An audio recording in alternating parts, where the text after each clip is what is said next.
All right, we're back. Another edition, Colts Corner with myself, Kevin Bowen, and Eddie Garrison. Roster is trimmed down to 53. We'll see how much tinkering, already a little tinkering. We'll see how much more tinkering the rest of the week. And, of course, we'll have you set coming up next week. We'll throw out a little preview pod, Colts and Dolphins week 1. Some fantasy football info, Eddie, at the end of this pod. Maybe a trivia question related to week 1. How you doing, sir? Doing well. Yes, we will offer up a trivia question, and we'll explain what the question is and how you can claim a spot in the fantasy football draft. I believe we're going to draft, a week from today? I think so. Wednesday night. Yeah, we're going to shoot for 9 Eastern. I hope that's not too late for anybody out there. I mean, hell, the sun is still kind of up at that hour, so if you're on the Eastern time zone, you should be good. And, we have listeners that sometimes aren't in our time zone, which we greatly appreciate. So hopefully it'll help you out from that end of it. Okay,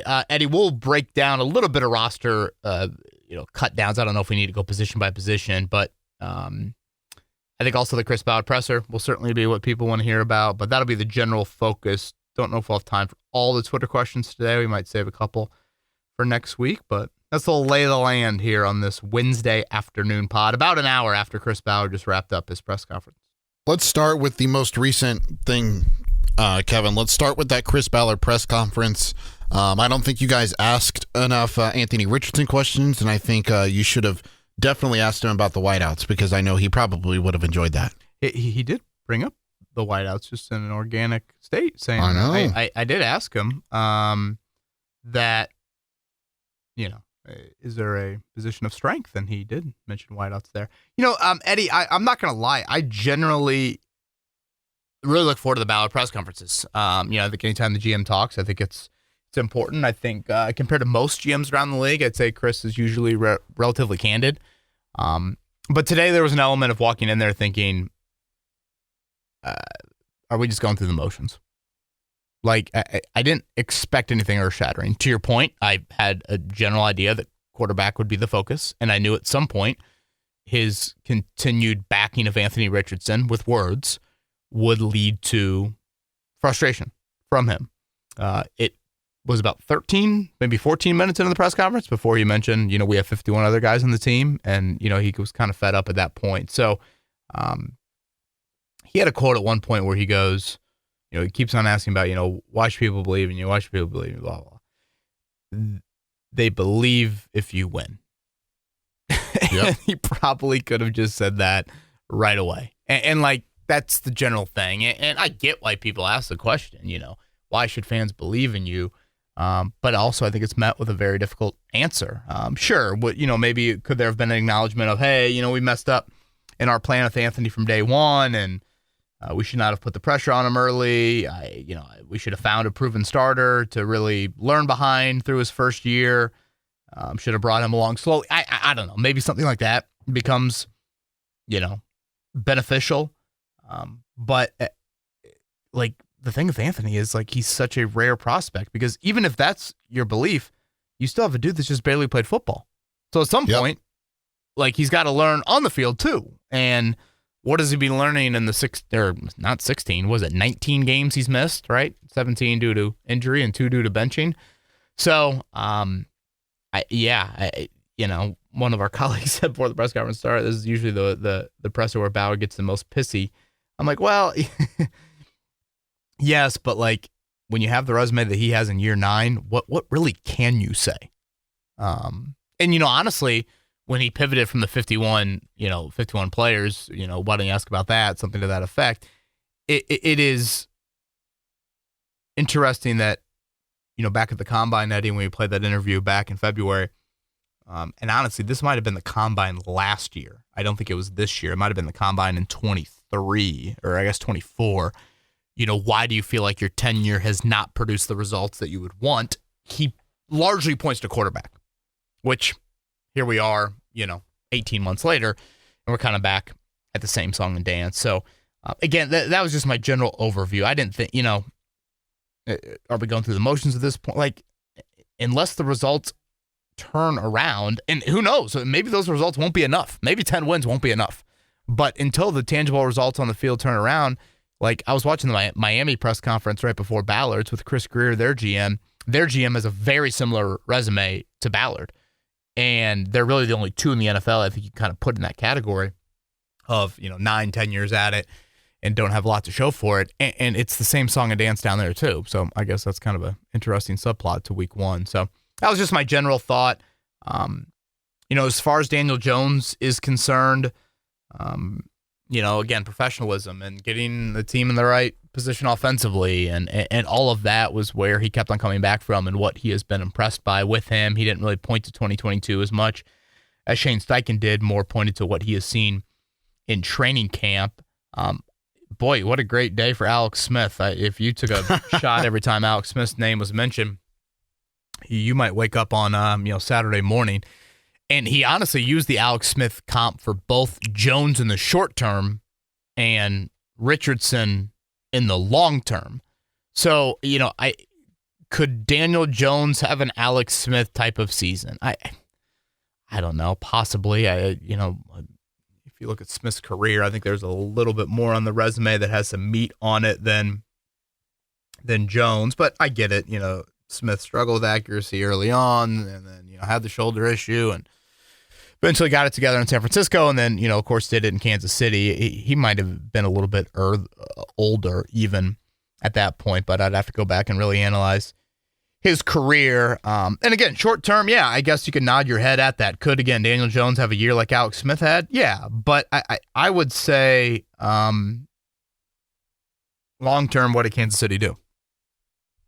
They made one of the more aggressive trade-ups that you'll see, 27-10. I mean, that's a giant trade-up to draft Mahomes when you were a playoff team. And I forget if they had won a game or not. But, yeah, that to me is probably where that comparison stops. Richardson and Smith, that one's hard for me. I mean, Eddie, you probably weren't even alive when Alex Smith played college football, but, that dude had one of the more impressive single seasons we've probably seen, especially in that day. And that was 20 years ago where we weren't yet with the video game numbers with a lot of these quarterbacks that they now put up now, today in college football. But I mean, I'm just thinking back to that Utah season. The efficiency was just through the roof. Hell, he was a Heisman finalist. I remember him just torching Pittsburgh in the Fiesta Bowl, obviously turned into the number one pick. Richardson, I mean, he didn't sniff that in college. And this gets back to the Baker Mayfield, Sam Darnold comp. It's Anthony Richardson, and I say this in quotes, he's never strung together good football. Legit good football, college or pro. Is there a 4-game here? Sure, but where is the full season? Again, Alex Smith was a Heisman finalist. There's not even been back-to-back games. Yeah, I mean you could. Yeah. I mean, if you want to, I don't know. I'd probably have to go over the Florida resume again. Ironically, I had a great game against Utah to start. I remember we talked about that game, and Kevin, he was, this guy's bursting on the scene because he's had all these big plays, and then he has to go back it up the following week, and he didn't. Right. Yeah, and he was the Heisman darling for a week or so. So yeah, I just, and at one point Ballard's there's only, or something to the effect of Smith was a guy that struggled early and turned out to be something, and there's one of them out there, and it's okay. I mean, this kind of gets back to the parlay that you're at with Richardson in trying to hit so many things of injury and accuracy improvement and turnover improvement and Monday through Saturday. And I guess that's one thing. It seemed like Ballard really wasn't going to touch anything off the field. It seemed like Richardson, he feels like is in a really good place there, Monday through Saturday and all of that. So I guess that is good news. But again, so much of it to me comes back to whenever he does get back out on the field, just look at Chris Ballard's biggest question mark with him at the end of last season, availability. He's got to prove that again.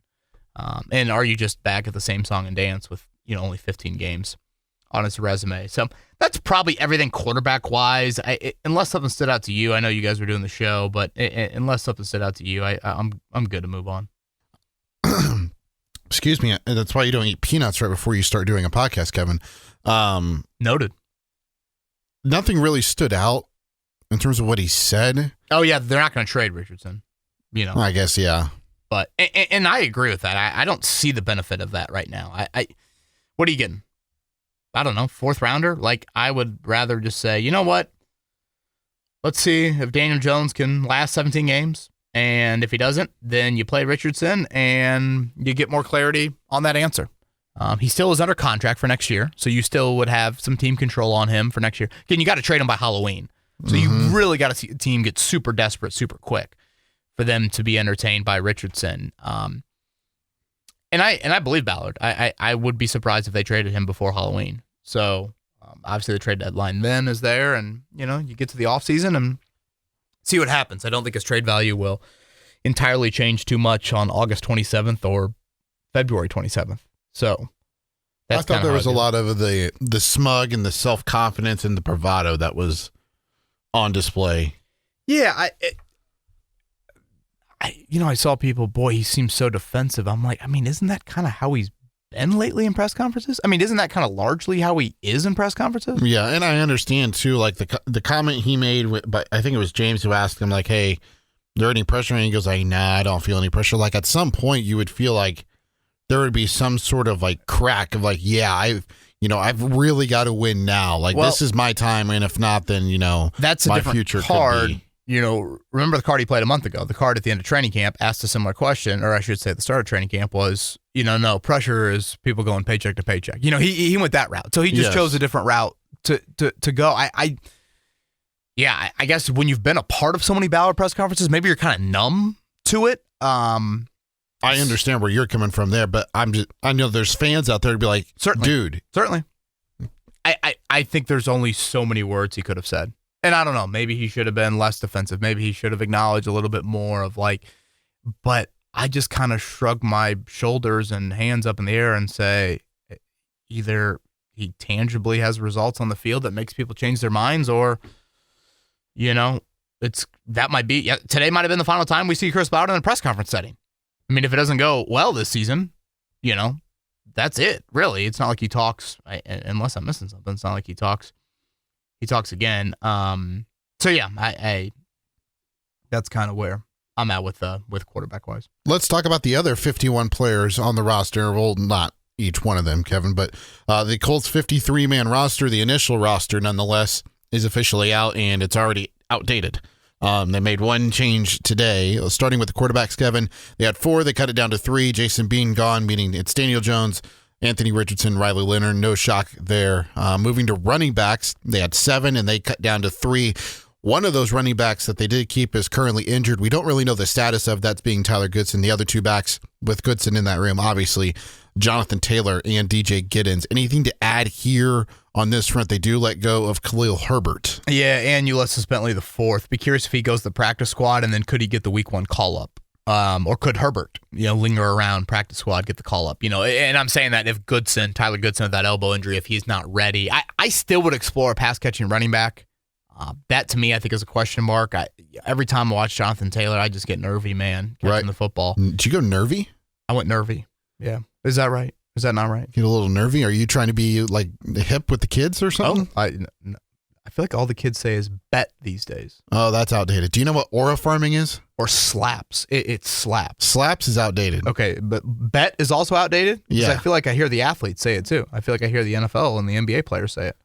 Well, maybe they may say it, but I'm telling you, it's a little outdated. I got a brother and sister in college, Kevin. I'm very up to date. Like aura farming, do you know what that is? Tell that to, James Johnson or Grover Stewart, something like that there. So running back surprised me a little bit. But I guess there's just some uncertainty there, back end wise.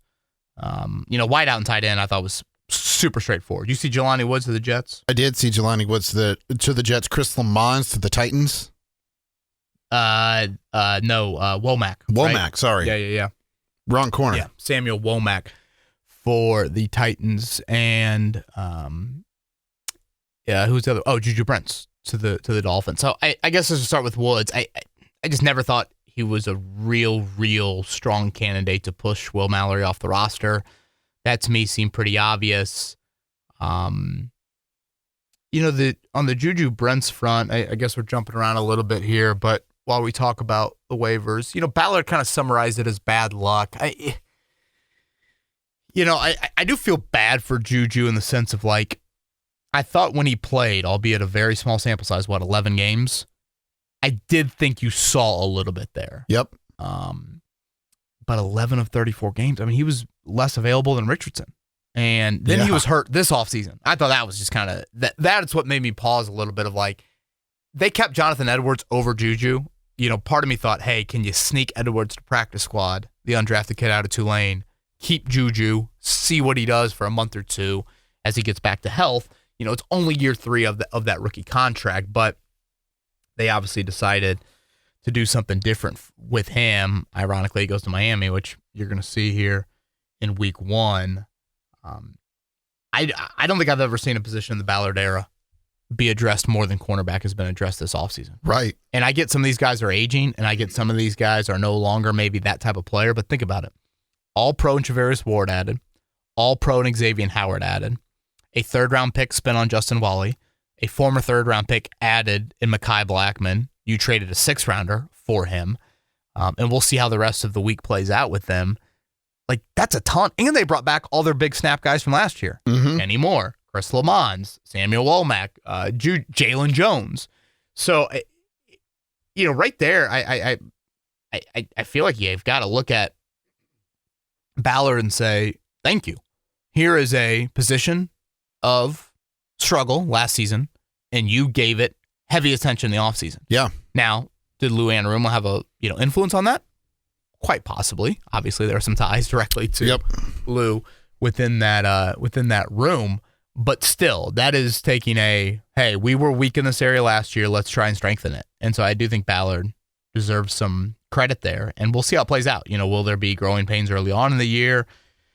Possibly. Obviously, it's an aging group when you look at it. Very old, honestly. When you look at some of those names, where's Blackman after a year off in the ACL? Where's Howard after a year off? Those are some questions that you have. But, man, cornerback, they just totally retooled. Ballard seemed pretty confident in Xavier Howard, though, today. Mentioned that he feels like the year off really helped him from a physical standpoint. Right. And, again, they watched him in 3 practices. So, what happens when Tyreek Hill and Jalen Waddle are running at you for 40, 50 snaps a week from Sunday. All right, now let's get into Chris Ballard's favorite positions to look at in the depth chart, starting with the offensive line. At 14, they cut off 5, so they have 9 on the active roster at this moment. Tanner Bortolini, Matt Gonzalez, Quentin Nelson, Danny Pinter, Bernard Ryman, Braden Smith, Luke Tenuta, Jalen Travis, Dalton Tucker, meaning these were the 5 that did not make the cut. Marshall Forner, Wesley French, Marcellus Johnson, Josh Sills, and I don't even know how to say this last one, Mose Vavau. Sounded good to me. Or is it Mose Vavau? Yeah. I'm going to go with Mose, maybe? I don't think you're right, but I'm not going to try to act like I'm right, and I'll just say nothing and say it was cut. So this is the 9 that I had. I thought maybe offensive tackle. They might try to play the waiver game, but they like Luke Tenuta a bit here. He benefits from the Blake Freeland thing. D-line, I was a number short. I stretched it to 10. I saw they just cut Tim Smith, the draft pick out of Alabama, to make room for Chad Mumba. So they kept Eric Johnson, bringing back the old 5th-round pick, kept him over Tim Smith. So now they're back to 10 defensive linemen. If you're going to keep such a big number, I usually like one of those 10 to be the flashy defensive end prospect. Isaiah Land? Right. That type of guy. And I get it. You've seen him for 2 years. Maybe he's done. They didn't go that route, so they obviously are keeping a ton of beef up front. If you go to linebacker, Eddie, I think one of the best things about roster cuts, if you look at it, 21 of 22 starters that you would have had there July 27th, you will have in all likelihood for week 1, assuming Josh Downs is good, assuming Nick Cross is good, those sorts of things. Not a lot of teams can say that. Last year, Samson Ebicom obviously tore his Achilles, but outside of Justin Wally, you are pretty darn healthy. Jalen Carlies, I bring that up because it's linebacker. Yes, he's going to miss at least a month. He's your only IR to return candidate exiting camp, and he was already losing that starting job in my mind before he got hurt.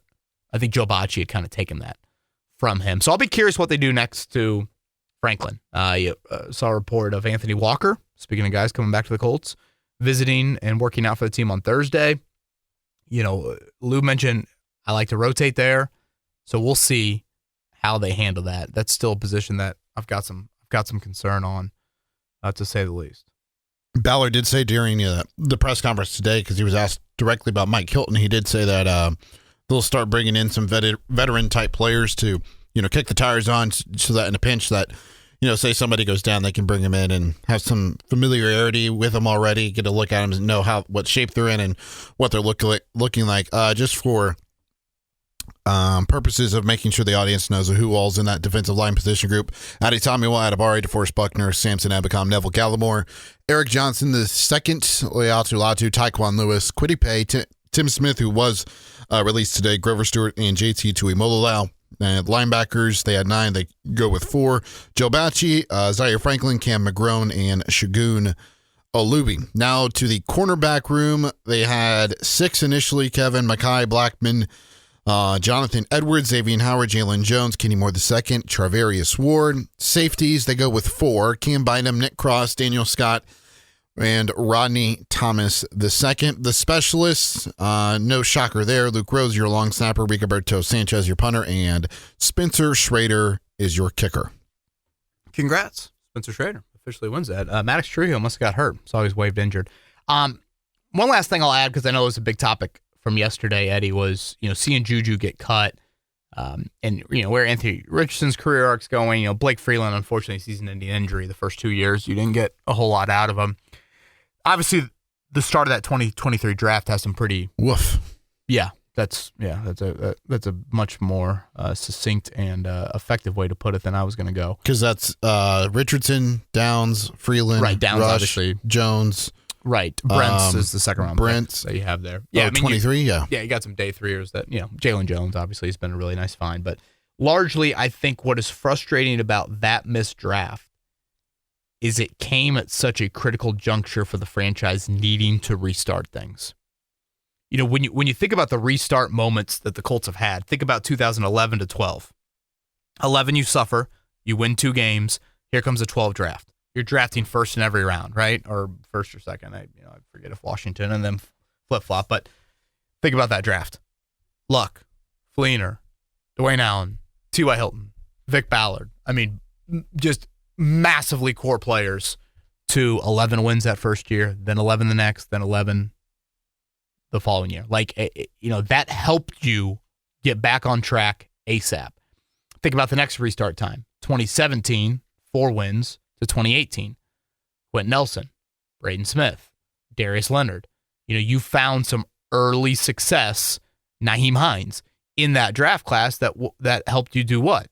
Make the playoffs in 2018, win a playoff game in 2018, get back to the playoffs in 2020. Now, that group maybe didn't have as much staying power, but it was really important.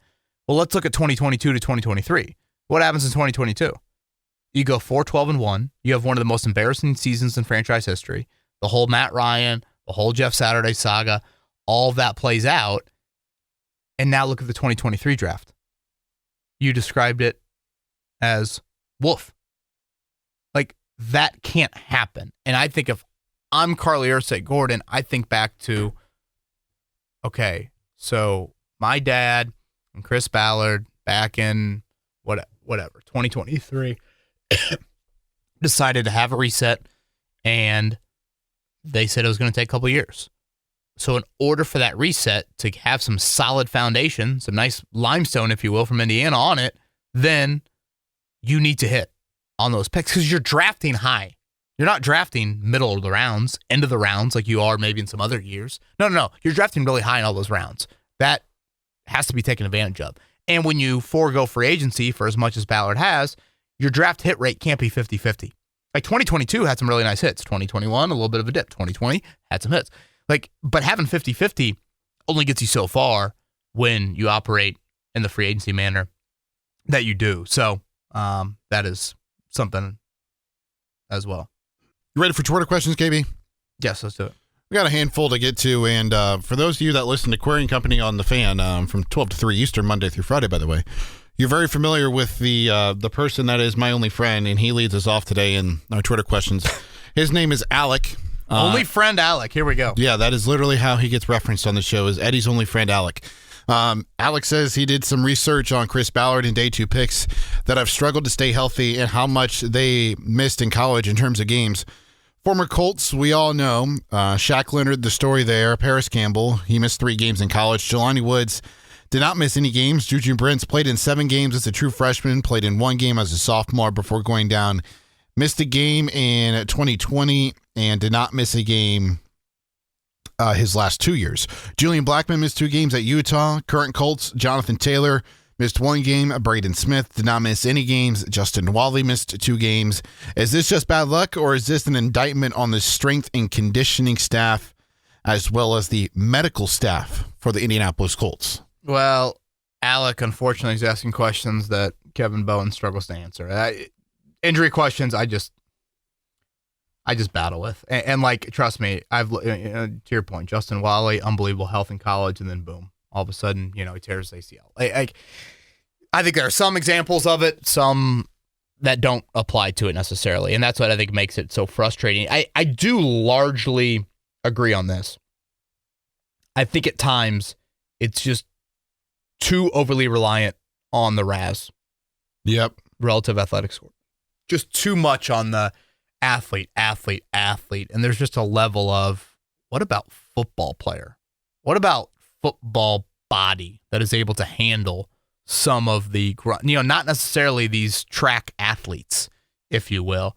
That I think is where I would probably side on. It's a totally fair question. It's a good question, but I think it's difficult to answer. Next up is JJ. Shane Steichen came to Indianapolis with the reputation of being a, quote, brilliant offensive mind, end quote. Is he still described similarly? Also, after a few seasons in Indy, is he really head coach material? It seems like he'd prefer designing offensive plays to leading a team. Yeah, I do think quarterback is probably,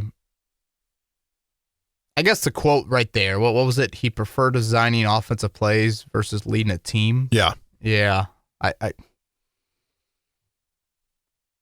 I'm doing the Alonzo Mourning gif right now.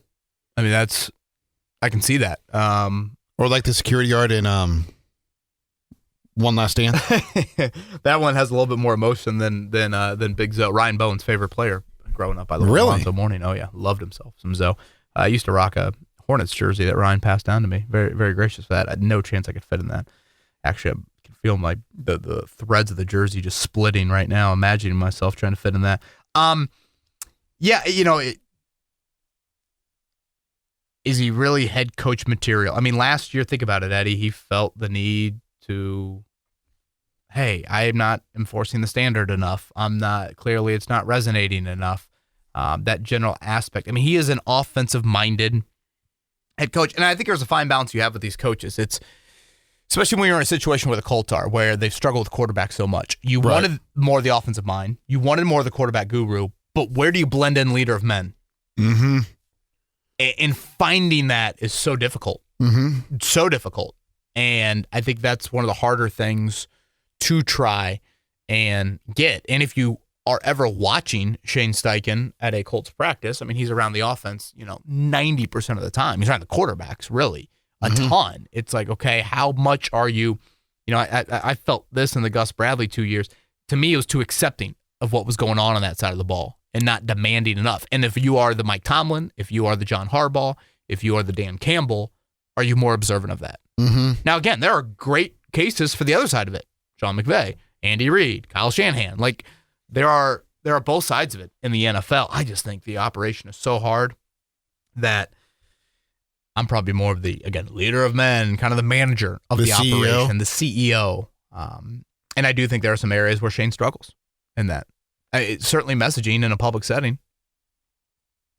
I think, and again, I've said this many times, you can talk like Belichick in front of the media, but A, you better win, and B, behind the scenes, that message better be resonating. Well, A, right now, they've been a 500 team under Steichen. That's, not great, not horrific. But the messaging has also been an issue. He's admitted that. Like, I struggled with the standard last year. And, specifically with Richardson, remember how awkward that little 2-week period was during his benching where he really didn't say anything. And then 2 weeks later, he poured it all out there. He finally said it all. Yeah. And it was like, oh, wow, that created, I think, a relief almost. And then later in the season, he was so vague on Richardson's back injury, if you remember that.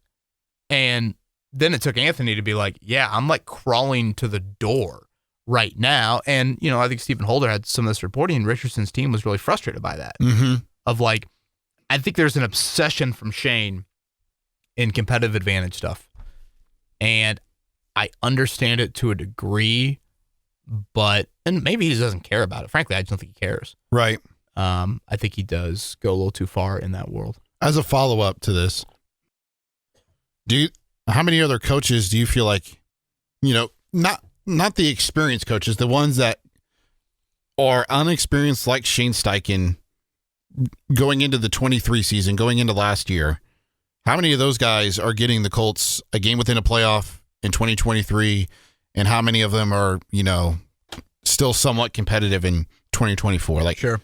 Of those experienced, the inexperienced coaches, like how many of those guys are going to, constantly put the Colts in positions to succeed? Because last year we talked about it after pod after pod after pod. Most of their losses last year were by one score. Right. I'll go back to 2023 more than 24. For me, Eddie, I come back to the offensive side of that question, like the offensive genius. Well, he's not really an offensive genius. I mean, how many games did he get the Colts to at least 20 points with Gardner Minshew? Mm-hmm. Like, to me, I'm not ready to write that side of him off, the offensive side of it. It's more of the handling of the entire operation is where I do have some pause right now. Now, again, the quarterback developmental project, it's just, hindsight's 2020, but it is just kind of wild that, like, he wanted obsession with his craft, a la Jalen Hurts, a la Justin Herbert, a la Phillip Rivers, three very different quarterback stylistically, but all with that gene, with that trait. Yeah. And then Ballard wanting, hey, you got to deliver from the pocket. Hey, accuracy is so important. And they went with the guy that arguably those are the two biggest questions. Yeah. That's where it is a little head scratching. Just feels like they were in love with a particular quarterback, and then they may have saw, Anthony's combine and, all the reports they were getting from Morocco Brown at the time, just kind of, and Shane was like, you know what? But yeah, I can work with this. I mean, look at all these tools. Like, sure. And you just get caught up in all of that. And sometimes you forget about, the gameplay and the lack of experience and all those sorts of things. Yes, I'm nodding my head at a lot of that. And look, I think there's 2023 audio that would back this up. So I hope I'm not being, well, it's easy to say now. But for me, you do everything you can to get to that number one pick. You do everything you can. And who knows? Maybe it would have been Bryce Young. Maybe it would have been maybe it would have been Anthony Richardson. Mm-hmm. But to me, if your traits are defined as elite accuracy and obsessed with his craft, I see that quarterback in Houston a lot. Yeah. And again, I think Carolina would probably have been very willing, Chicago would have been very willing to say, oh, we only have to move from 1 to 4? Right. Versus 1 to 9 or whatever it was. Yeah. That to me, and your trade offer would have looked different, I think. And so, I remember making this poor analogy, but like, I want to go into the gas station right after all the candy bar people have stocked those shelves. Mm-hmm. I don't want to go in there Friday at 5 and nobody's been there all week, and now I'm left with freaking warheads. I had one last night. I just immediately regretted it. Yeah, I mean, there's just so many things with the whole thing, Kev, that you just like that are head scratching. You go back to, Yeah, and I don't want to rehash all of it, but I know, but we are getting these questions. Yeah, you go back to like trading the pick for DeForest Buckner instead of taking Justin Herbert. You've got people in the organization that were infatuated and loved Jalen Hurts. There were decision makers that didn't, and you look at both of those guys, have a ton of success, and then obviously the Anthony Richardson thing. I know we got time for one more before we get to the fantasy football trivia question, Kevin. So, overlooking the last three questions, is there one in particular you would like to address? Let's just go in order. I haven't looked at them too closely in terms of which one would be different. We can save the rest for next week. Okay, Matt says he has one word: rudderless. It's really hard to be a Colts fan right now. What Cam Turner said, I think, is chicken shit and weak as hell. Matt's words, not mine. I don't care what people need to save their jobs. Now, no one can make an informed decision on Anthony Richardson's fifth-year option. AR and the pick wasn't a bust. The processing plan was. So, what should Colts fans be hoping for this season? The ceiling is a wild card berth win only to get tricked like the Giants did. Why shouldn't fans want this to blow up in this regime's face in order for the organization to finally get some direction? Alex Smith. Yeah. And again, the Alex Smith thing, if you want to apply it here, okay, what did Kansas City do? They realized there was a ceiling, and they had to go out and try to find more. Mm-hmm. And obviously they did, and arguably one of the most impressive ways in NFL history. But this is a harsh question. It's a direct question, and it's a question that I think has a ton of validity in it. Do you need the hard reset? Do you need the full hard reset? I think you can make a strong argument that you do. And, you probably see this collegiately, maybe sometimes more than professional sports, but it's like, IU fans, football fans having to witness Tom Allen at IU in that final year. Pacers fans having to go through a Nate Bjorkgren season. Oh my gosh, for yes. the hard reset to occur, and then here comes Rick Carlisle in. So, boy, the process and plan that Matt mentions here, yeah, to me it's a little bit of like, hey, 16-year-old, no need to take any driver's ed classes. Here's the driver's test. Mm-hmm. Good luck. That's how it feels to me with Richardson. That's how it feels a little bit to me. And like the process and plan, attempting that in a very serious manner, that strikes me as a little bit more in control of how we're going to go about this than the player himself. And I've had questions about Cam Turner, the QB's coach, for those unfamiliar. Was he nephew of Norv, right? Yes. Norv gave Shane Steichen his first head coaching or his first coaching job in the NFL. I just generally had offensive staff questions. I tweeted out the video over the weekend, but I asked Shane at the Combine, was there any thought in changing the offensive staff coming into year 3? Do you feel like the voices needed to change around Anthony Richardson, i.e. Jim Bob Cooter, i.e. Cam Turner? Turner specifically is position coach, the one who's doing, Shane's involved, but again, so many things behind the scenes, you would think. Yeah, like Jim Bob and Cam are obviously going to be the ones working more directly with him one-on-one, meeting settings, whatever. Right, especially backup quarterback now. And, Shane said, no, I want consistency in those voices. So were those the right people at the time for the job? Or was this doomed to fail from the start? Did you misevaluate him? Again, Ballard didn't want to entertain that at all. So I have an analogy, and I want you to rank it, okay, or grade it. So, like, with the decision now to go to Daniel Jones, like I said this on Querying Company, that, there's different seasons. We have officially entered pumpkin spice season. It's everywhere. You go to Yankee Candle, and they got all their fall candles and all those sorts of things, Halloween candy. Then you get into winter, and it's Christmas time and all that. Like, so the season for the Colts this year was particularly, and I think it could be best described in 3 words: job-saving season. That's what it entirely was. And now at this point of where they're at, to me, is like you're in a relationship with a girl in either in high school or in college, and you're getting ready to graduate. You've been in the relationship for a couple of years, and particularly in the college scenario, you two graduate. One of you gets a job right out of college, and the other one is stuck looking for that college, or looking at that first job out of college. So one person is moving on, doing greater, better things. The other one's kind of behind, still wanting to develop to find that first job, to make that breakthrough. And to me, that is where the Colts are at, like right now. You've got Shane Steichen and Chris Ballard. They have moved on. They are that, the guy or the girl in the situation that's got that job out of college. And Anthony Richardson is the guy getting out that's still looking in development and trying to find that job. And that's where the ultimately decision was made to go with Daniel, in my estimation, over Anthony, just because of the fact that Shane and Chris are in this mindset. Now, privately, they won't admit it publicly, that they have to win to prove to Carly Ursay Gordon and the rest of the daughters that they are what their father says they are, that they are a blue chip GM. They are the next Don. He is the next Don Shula, and those sorts of things. Your thoughts? When you said the father aspect, all of a sudden I got a Lion King image in my head here of like Scar talking to a young Simba. Yes. And honestly, my first thought, will that be enough? That's a good question. To further a different analogy, is this, unfortunately and tragically, things have started to dip as Jim Irsay's health started to dip.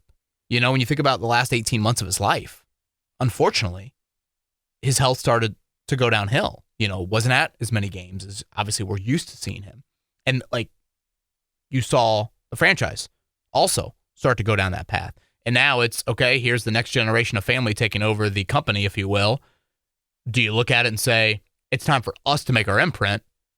Or sometimes in business, you see the next generation take over and it just continue to go downhill. Right. I think that is a real conversation here. I've got to run. You let the audience know the fantasy football trivia question. All right, so this is how we'll do it. You'll DM me at Eddie Garrison _ on Twitter. Your Twitter trivia question is, Kevin and I put our heads together for this one.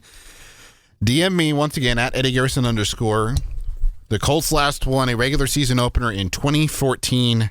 Name the head coach. 2013, sorry. Name the head coach and the starting quarterback of the opponent.